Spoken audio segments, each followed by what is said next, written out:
Nanigas siya at tila na blanko ang isip sa narinig. Pagkaraan ng isang saglit, saka lamang tumama sa kanya ang bigat ng katotohanan. Hindi siya makapaniwalang iyon ang balitang narinig niya. Samantala, sa hangganan ng Tai Chi at Long Nation, isang barko ang dahan-daang lumulutang sa gitna ng madilim na paligid. Sa ibabaw nito, dalawang sundalo na nakasakay sa spirit beasts ang nakatutok na ang mga pana at handang pumatay. Sa kabilang panig nila ay may grupo ng spirit birds na pinangungunahan ng veteranong si Lu Fei. Malakas at may awtoridad ang kanyang boses habang ipinapahayag ang kanilang pagkakakilanlan.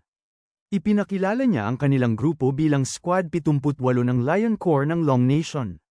Ipinaalam niya na nasa isang misyon sila upang imbestigahan ang pag-atake ng mga kultista sa kanilang base. Mariin niyang hiniling na agad silang padadaanin. Mula sa kalabang barko ay may isang matalas na boses na sumagot kay Luffy. Ipinahayag ng kalabang commander na ang lugar na iyon ay teritoryo ng Tai Chi at ang sinumang lalabag ay ituturing na kaaway. Mahinang bamulong ang isang sundalo sa kanyang commander at pinapaalalahanan nitong ang kaharap nila ay ang Lion Corps. Nagbabala siya na maaaring maging napakamahal ng kapalit kung makakabangga nila ang grupong iyon.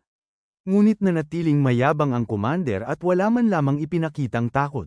May paghamak niyang sinabi na maraming nagsasabing napakalakas ng Lion Corps. Ngunit sa isip niya, kung mamamatay ang mga ito roon, mapapatunayan lamang na ang Godslayer Corps ang tunay na tuktok na mandaragit sa tatlong dakilang ace units. Isang tusong ngisi ang sumilay sa kanyang mukha. Agad niyang iniutos sa lahat ng unit na pumwesto sa labanan. Ipinag-utos niya na sa sandaling magpakita ng kahit kaunting agresyon ang Lion Corps ay agad silang paputukan. Nagbigay si Luffy ng huling babala. Ipinaalam niya na ang tatlong matatanda at ang Marquis of the North ay naabisuhan na ang Kim Manor. Mariin niyang sinabi na tumabi sila at padadaanin sila, kung hindi ay pananagutan nila ang magiging bunga. Ngunit binaliwala lamang ng commander ang babalang iyon. Agad niyang iniutos ang pagpapaputok. Isang napakalaking kanya nang lumitaw mula sa barko at ang nguso nito ay umugang habang nag-iipon ng isang bowl ang enerhiyang mapanira. Bumuga ito ng mga nakamamatay na sinag ng laser na sumagitsit sa hangin patungo sa squad ni Luffy. Ngunit pabor sa kanila ang kapalaran o marahil ay husay talaga ang dahilan, dahil walang ni isang putok ang tumama. Sa tabi ni Luffy, ngumisi si Chang Kong nang may mabagsik na tuwa. Nakita niyang ang kalaban ang unang umatake. Hindi na nag-aksaya ng isang segundo si Luffy. Matalim ang kanyang utos habang pinuputol ang kaguluhan. Sinabi niyang siya ang magbibigay ng cover at inutusan ang kanyang squad na sumugod sa firing zone ng kaaway. Pagkarinig sa utos, sabay-sabay na ramaga sa pasulong ang kanilang puwersa. Sa isang iglap, bumuhos ang agos ng nakakapasong apoy at tinupok agad ang isa sa mga dek ng kalabang barko. Sunod-sunod na umalingaw-ngaw ang mga pagsabog. Tatlong warship ang naging nagliliyab na mga bolang apoy sa napakaikling panahon. Matapos ipakita ang kanilang puwersa, mabilis na humarurot palayo ang squad ni Luffy habang nag-iiwan ng bakas ng pagkawasak sa kanilang dinaanan. Pinanood ng commander ng Tai Chi ang nangyari ng may matinding sindak at nanginginig ang kanyang mga mata sa harap ng dagat ng apoy at wasak na mga labi ng barko. Hindi matanggap ng kanyang isip ang lawak ng pinsalang nasa harapan niya. Hindi siya makapaniwalang sa iisang pag-atake lamang ay nabura ang tatlong battleship. Nagsisigawan sa takot ang kanyang mga sundalo habang nagkakagulo sa ibabaw ng kubyerta. Agad nilang naramdaman na lumulubog na ang barko kaya sunod-sunod silang nagsimulang tumalon at tumakas. Sa gitna ng kaguluhan, biglang natigilan ang commander. May isang tanyag na titulo ang kumislap sa kanyang isip. Naalala niya ang pangalang Burning Heaven Dharma Avatar. Doon niya lamang naunawaan na ang halimaw na matagal na niyang naririnig sa mga alamat ay totoong naroon sa harap nila. Napagtanto niyang ang lakas ng nilalang na iyon ay maihahambing sa isang pambansang guardian hero. Dahil dito, naisip niyang walang anumang pag-asang manalo ang Godslayer Corps laban sa ganoong klaseng puwersa. Samantala, bumalik ang tagpo sa grupo ni Luffy. Naramdaman ng kanilang pangkat ang paglitaw ng isang napakalakas na presensya sa likuran ni Yawun. Malamig na parang yelo ang kanyang boses at pinalakas pa yun ng mana upang marinig ng lahat sa malayo. Malinaw niyang binalaan ang Tai Chi Corps na kung ipagpapatuloy pa nila ang pagharang sa kanyang daraanan ay hindi siya magdadalawang isip na magpakawala ng isang malawakang patayan. Ipinasa niya sa kanila ang kapasyahan. Maaari silang mabuhay o mamatay depende sa susunod nilang gagawin. Sumunod na umaga sa Golden Jade City ng bansang Taichi, isang biglaang emergency news alert ang lumitaw sa malalaking screen sa buong syudad. Umalingaw-ngaw sa mga lansangan ang mabigat at seryosong tinig ng anchor. Napatigil ang bawat mamamayan at napatitig sa mga monitor ng may pagkabigla. Ipinahayag sa ulat na may nangyayaring emerhensya sa border region ng Godbone Forest. Inanunsyo ng anchor na maraming bayan ang winasak ng isang hindi pa matukoy na beast tide. Sa isang iglap, nabalot ng kaguluhan ang buong lungsod. Nabigla ang mga tao sa balitang may beast tide sa mismong lugar na yon. May ilan na agad nakaalala sa Nine Realms Demons at hindi nila matanggap kung paano ito nangyari sa mundong yon. Naisip ng marami na ang mga halimaw na yon ay dapat nakasil matapos silang sugpuin ng Guardian Hero. Dahil doon, naniwala silang imposibleng makatakas ang mga ito. Patuloy ang anchor sa pag-uulat kahit mabilis nang lumalaki ang takot at kaguluhan sa mga lansangan. Ngunit lalo lamang lumala ang sitwasyon nang ilabas ng pamahalaan ang susunod na kautusan. Ipinahayag sa ulat na may elemento ng terorismo sa loob ng Beast Tide at pinaghihinalaang may kaugnayan dito ang mismong pambansang Guardian Hero. Kasabay nito, idineklara ng Kim Manor ang agarang martial law. Lalong nayanig ang mga mamamayan sa narinig na martial law. Agad nilang inalala ang mga taong naipit malapit sa kagubatan at nangamba sa kapalaran ng mga iyon.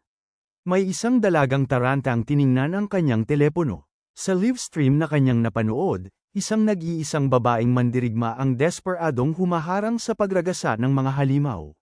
Nagbulungan ang mga tao sa paligid nang hindi makapaniwala sa kanilang nakikita. May ilan na nagsimulang magtanong kung ang National Guardian Hero ba ay talagang inaatake na mismo ang sarili niyang mga sundalo. May mga nakakita sa estilo ng pakikipaglaban at agad nila itong nakilala.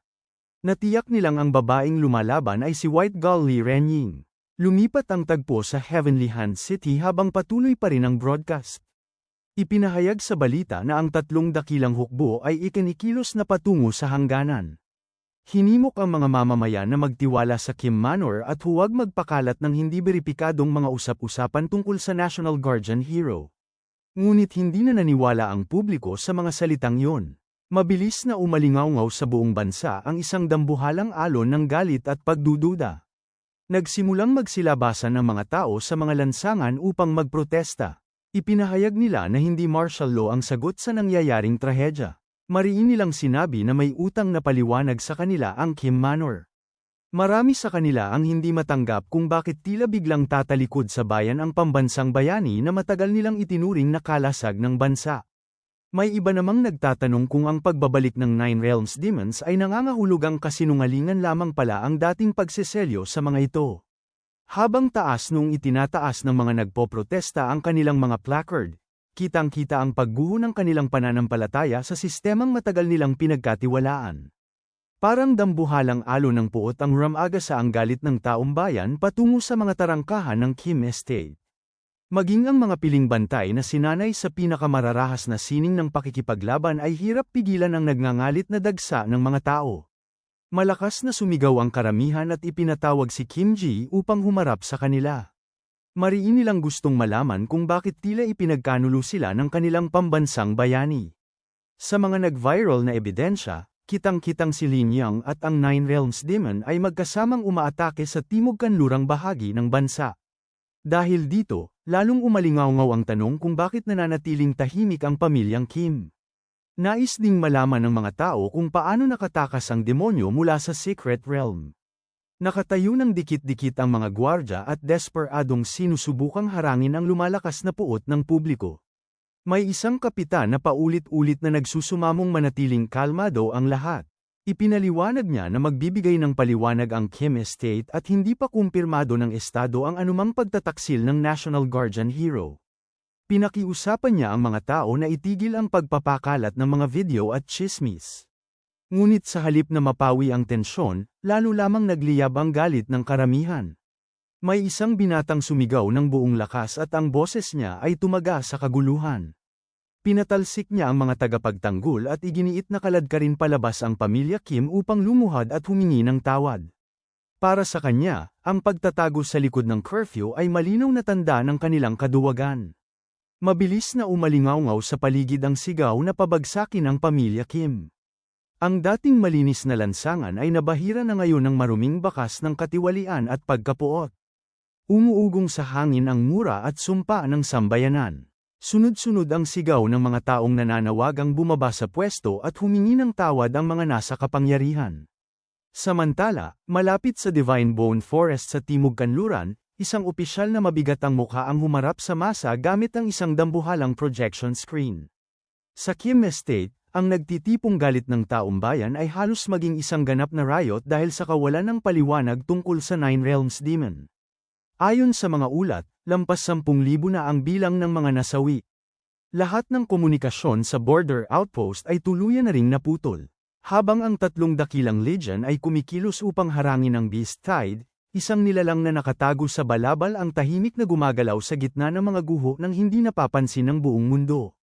Siya si Wu Xiao. Patuloy na nananawagan ng opisyal sa screen at hinihikayat ang mga mamamayan na sundin ang curfew ng Kim Estate. Sinabi niyang wala raw dapat ikataranta. Habang maayos na inaalis ang mga sibilyan mula sa danger zone, isang nakakabinging pagsabog ang biglang sumire sa katahimikan. Mabilis na lumingon si Wu Xiao at nanlaki ang kanyang mga mata sa babala ng paparating na panganib. Sa susunod na sandali, isang napakalaking bangkay ng halimaw ang bumagsak mula sa himpapawid at malakas na sumadsad sa lupa sa mismong harapan niya. Punong-puno ng mali siya at maitim na enerhiya ang tinig ng Earth Demon habang ipinapahayag ang utos ng kanyang Panginoon. Kasabay ng bangkay ng halimaw, lumitaw mula sa mga anino si Li Inyong. Sumili ang isang bahagyang ginhawa sa mukha ni Wu Xiao nang makita yon. Bahagya siyang tumalikod habang gumagaan ang bigat sa kanyang dibdib. Napagtanto niya na kung ang munting alaga ni Lu Fan ay sumusunod pa rin sa utos, ibig sabihin ay ligtas at buhay si Lu Fan. Doon niya naisip na wala pala siyang dapat ikabahala para rito. Sa kanyang isip, hindi si Lu Fan ang talagang nasa desperadong kalagayan. Ang buong bansang Tai-Iki ang tunay na nasa bingit ng kapahamakan. Nagliyab ang apoy sa kahabaan ng kanyang talam habang siya ay nag-aatubiling kumilos. Ngunit hindi niya rin kayang hayaan na akuin ni Lu Fan nang mag-isa ang bigat ng lahat. Naunawaan niyang ang pamilya Kim ay mga papel lamang sa isang mas malaking entablado. Biglang sumabog paitaas ang isang haligi ng enerhiya at bumaon sa kalangitan. Humakbang si Wu upang umalis habang mabilis ang takbo ng kanyang isipan. Napagtanto niyang kung maaga ni Lu Fan ang atensyon ng tunay na mga pinunong nagkukubli sa mga anino, maaaring hindi pa rin sapat ang kasalukuyan nitong lakas upang makaligtas. Sa sandaling yon, tumigas na parang diamante ang kanyang pasya. Naging malamig ang kanyang mga mata. Naunawaan niyang kahit magkaroon pa si Lu Fan ng isang buong legion ng mga dragon sa kanyang tabi ay maaaring hindi pa rin yun sapat upang maprotektahan siya. Sa itaas ng buong kaguluhan, sa penthouse ng Kim Estate, 2 tao ang tahimik na nakatanaw sa naglalagablab na lungsod ng may malamig na interes. Sa ibaba, paulit-ulit pa ring sumisigaw ang mga gwardya na manatiling kalmado ang lahat. Ngunit ang galit ng taong bayan ay tila nagliliyab na apoy na hindi na kayang apulahin. Nag-uumapaw ang sigaw laban sa curfew at laban sa pamilya Kim. Tahasan ding sinisigaw ng karamihan ng mga manloloko ang pamilya Kim. Patuloy ang panawagan ng mga tao na humingi ng tawad at bumaba sa kapangyarihan ang mga nasa tuktok. May ilan ding sumisigaw na ang bayani ay isa ng kaalyado ng demonyo. Sa loob ng opisina, kabadong sumulyap ang babaeng assistant sa lalaking nakaupo sa tapat niya. Napakabigat ng tensyon sa silid at halos nakakasakal ang paligid. Ipinagbigay alam ng assistant kay CEO Kim na patuloy pang lumalaki ang mga protesta. Sinabi rin niyang sa internet ay hayagan ang nananawagan ng mga tao ng dugo at paghihiganti. Idinagdag pa niya na kahit ikinikilos na ang hukbo, hindi pa rin yun sapat upang kontrolin ang sitwasyon. Nanatiling tahimik ang lalaki habang nalulunod sa sarili niyang madidilim na kalkulasyon. Sa kanyang isip, isa-isa niyang inalala ang lahat ng posibleng variable na matagal niyang pinagplanuhan. Ngunit hindi niya inaasahan na hihilahin ni Lu Fan palabas ang Nine Realms Demon mula sa Secret Realm bilang paghihiganti. Hindi niya maunawaan kung paano nangyaring ang national hero, na dating malinaw na tumalo sa demonyo, ay tila nabigo ngayon. Naisip din niya kung paanong si Lord White ay napunta ngayon sa ilalim ng kontrol ni Lu Fan. Hindi rin niya matiyak kung tuluyan na bang bumagsak maging ang patriarch ng pamilyang Kim. Patuloy siyang tinatawag ng assistant ngunit hindi niya ito pinapansin sa una. Nang sa wakas ay bumalik ang ulirat niya, tumigas ang kanyang mga mata. Malamig niyang iniutos na abisuhan ang mga gwardya. Mahigpit niyang inatasan ang mga ito na ipatupad ang emergency curfew nang may ganap na kalupitan. Iniutos din niyang supulan ang lahat ng protesta sa anumang paraan na kinakailangan. Nag-atubili ang assistant at malinaw ang takot sa kanyang mga mata. Naisip niyang baka lumalagpas na yun sa tunay nilang kapangyarihan. Ngunit bigla siyang sinunggaban ng lalaki sa baba. Marahas nitong hinawakan ang kanyang mukha at inilapit siya habang dumidilim ang anyo nito na parang demonyo. Mahinang sumingit sa kanyang boses ang nakakatakot na diin habang ipinapaalala na nawawala ang patriarch at pinaghihinalaang nagtaksil. Dahil dito, ipinahayag niyang siya na ngayon ang pinakamataas na awtoridad sa buong Kim Estate. Sa sobrang takot, tumango na lamang ang assistant at nagpakitang nauunawaan niya ang ipinag-uutos. Pagkaraan nito ay marahas siyang itinulak palayo. Agad siyang pinaalis ng lalaki upang gawin ang kanyang iniutos. Pagkalabas ng assistant, nagsimulang maglakad-lakad si CEO Kim sa silid habang tumutulo ang pawis sa kanyang noo at desperado niyang hinahanap ang paraan upang makaligtas sa bangungot na ito. Ngunit maya-maya ay biglang nagbago ang daloy ng kanyang isip. Dahan-daang kumalat sa kanyang mukha ang isang napakasamang ngisi. Sa paningin niya, hindi na yun isang sakuna. Isa na itong pagkakataong tila ipinagkaloob mismo ng langit. Napagtanto niyang ang kailangan lamang niyang gawin ay magluklok ng panibagong bayani. Sa ilalim ng tabing ng martial law, maaari niyang alisin si Lu Fan at sabay na burahin ang Nine Realms Demon at ang lumang bayani magpakailanman. Napagpasyahan niyang ipapasa kay Kim Jae ang sisi sa pagpapakawala sa demonyo. Gagawin niya yon bilang huling ebidensya ng di umano'y pagtataksil ng mga ito. Bagaman basang-basa na siya sa pawis, kumikislap naman ang kanyang mga mata sa kabaliwan at pagnanasa sa kapangyarihan. Sa pinakahuli, inisip niyang kapag naisakatuparan niya ang planong yon, ang bansang Taiki at ang buong Kim Estate ay tuluyan ng mapapasakan niya. Hanggang dito na lang muna mga bossing. Kung gusto mong subaybayan ang kwentong ito, mag-like, comment, at subscribe at i-hit mo na rin ang notification bell para ikaw ang unang makapanood pag may bago tayong upload. Kita-kits sa susunod mga boss.